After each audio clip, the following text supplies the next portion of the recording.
Hello, ladies and gentlemen. It is I, Brandon Wynn, back again with Critical Failure. So, to maintain our steadiness of doing the creatures and the elemental evils in Morning Canaan's Tome of Foes, we are on the Elder Tempest. Sorry, I don't know why I said that. It looks like a Codal. Kind of like how I imagine the Codals from Aztec mythology. Like, you'll see in the thumbnail when I have it on there. But it's pretty fucking badass. I just imagine it being a Codal. Like, that's what it looks like. But let's get into the description in Morning Canaan's Tome of Foes being said verbatim.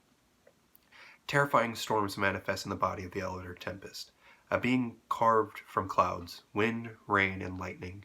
The Elder Tempest assumes the shape of a serpent that slithers through the sky. The Tempest drowns. The Tempest drowns the land beneath it with rain and stabs the earth with lances of lightning. Punishing winds scream around it as it flies, feeding the chaos it creates. Now that's actually, in my opinion, a better paragraph and like really cool description compared to the Phoenix. And I hate to say that, but Phoenix kind of loses in that. But let's get into the statistics, why don't we? The Elder Tempest is a gargantuan elemental, and it's a neutral alignment. So, again, doesn't lean evil, doesn't lean good. It kind of does whatever it does, accidentally destroying good and evil. It just, poof, you're dead. It's kind of how it feels. It has a natural armor class of 19, hit point average of 264, 16 d20 plus 96. It has a 0 movement speed on the ground, but a flying speed of 120, and it's a hover speed. It has a strength of 23 plus 6, dexterity of 28 plus 9, constitution of 23 plus 6, intelligence of 2 minus 4, wisdom of 21 plus 5, and a charisma of 18 plus 4. So it has, I think, a lesser strength than the Leviathan. Let me look at the... does it have a slower? No, it has a higher dexterity than the Phoenix. And it has a much lower strength than the Leviathan. The Leviathan had a 30. I completely forgot about that. But to continue, the saving throws that it has are Wisdom plus 12 and Charisma plus 11. So that means 7, I think? 8, 9, 10, 11, 12. Yeah, it's a plus 7 to proficiency bonus. I can't believe I had to actually math that. Damage resistances to bludgeoning, piercing, and slashing from non-magical attacks. And it's immune to lightning, poison, and thunder. Its condition immunities are exhaustion, grappled, paralyzed, petrified, poisoned, prone, restrained, and stunned. They really love having like condition ailments with the letter P in it. Its senses are dark vision up to 60 feet and passive perception of 15. It knows no languages because it's not smart enough to understand any, and it's because its intelligence is 2. I think you have to have an intelligence of 4 just to be able to have anything. And then it's a challenge rating 23, 50,000 experience points. Air form. The Tempest can enter a hostile creature space and stop there. It can move through a space as narrow as 1 inch wide without squeezing. And sorry, my brother just woke up and scared the hell out of me. It has an ability called Flyby.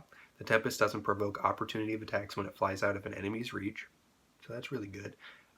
Legendary resistance 3 times a day. If the Tempest fails the saving throw, it can choose to succeed instead. And it has Living Storm. The Tempest is always at the center of a storm, 1d6 plus 4 miles in diameter. Heavy precipitation in the form of either rain or snow falls there, causing the area to be lightly obscured. Heavy rain also extinguishes open flames and imposes disadvantage on wisdom, in parentheses, perception checks that rely on hearing. Let me try and get this lighting to stop being stupid. In addition, strong winds in the area covered by the storm. The winds impose disadvantage on ranged attack rolls. The winds extinguish open flames and disperse fog.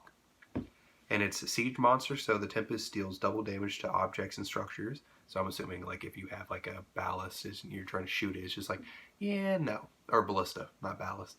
I don't know why I was thinking ballast. It has multi-attack. It can make 2 attacks, one both with its Thunderous Slam. The Thunderous Slam is a melee weapon attack, plus 16 to hit, reach of 20 feet. One target only, average 23 46 plus 9 thunder damage. And it has another attack called Lightning Storm. On a d6 roll, it recharges on a 6. All other creatures within 120 feet of the Tempest must make a DC 20 dexterity saving throw, taking 27 average, 68 lightning damage on a failed save, or half as much on a successful one. If a target saving throw fails by 5 or more, the creature is also stunned until the end of the next turn. That's really useful, actually. Wow. English. Its legendary actions. The Tempest can take 3 legendary actions, choosing from the options below. Only one can be taken at a time at the end of another creature's turn, not after its own turn, to what it says.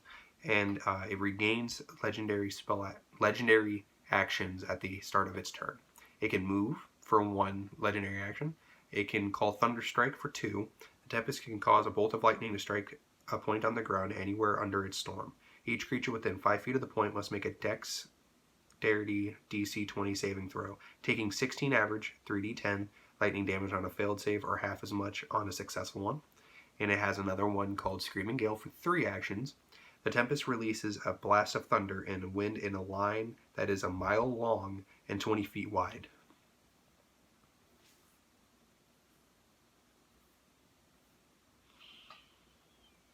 It was this one. I thought this was the Sartan. Jesus Christ. This is the one that is just obliteration. This is why you don't fuck with water elementals. This thing is just going to obliterate something in that mile. Jesus Christ. Anyway, objects in that area take 22, 40, 10 thunder damage. Each creature that must succeed a DC 21 dexterity saving throw or take 22, 40, 10 thunder damage and be flung 60 feet in a direction away from the line. If a thrown target collides with an immovable object such as a wall or floor, the target takes 3 average 1d6 bludgeoning damage for every 10 feet it was thrown before impact. If the target would collide with another creature instead, the other creature must succeed a DC 19 dexterity saving throw or take the same damage and be knocked prone. Imagine if your character you're going to be tumbling on the ground. So I would say you're just bow, bow, bow every few feet. So I would say like every 20 feet you're hitting the ground. So that's 3d6 that you're probably going to take. And say you hit a wall. So bow, bow, bow. Then you hit a wall. You're probably going to roll into the wall. So if you really want to be a dick, 46 plus your normal damage. Your character is going to die, okay? If you survive that and having normal attacks, then I would say at this point, that creature, the Elder Tempest, is just going to look at you and say, I don't like you. And what is his normal attack? Thunderous Slam? He's going to body slam you. He's going to just simply become heavy and smack right on top of you. Do you know how funny that would be? I would absolutely die. I wish I made a body slam. Did I make a body slam for this? I did not, and that makes me sad. That really makes me sad I didn't make one for that. Alright, anyways. The back of my ear hurts. Or is that the inside? It's inside my ear that hurts because I'm messing with it. Anyways. I did give it some abilities. I gave it summon air elementals. Because why wouldn't you? You're an elder element evil. You're going to be able to do stuff like that. It summons 2d4 elemental evil, air elemental evil, Myrmidians specifically is what I had, within 90 feet in an unoccupied space. I gave one called a Raging Storm. Raging Storm. It heals 20 HP every round.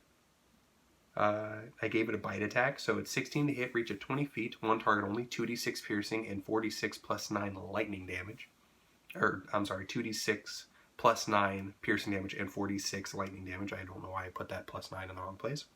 And I gave it a ability called Coil. So the Elder Tempest wraps a part of its tail around an enemy, a DC 20 strength saving throw to break free. Every turn that the creature is stuck inside, it takes 2d10 bludgeoning damage and is considered grappled.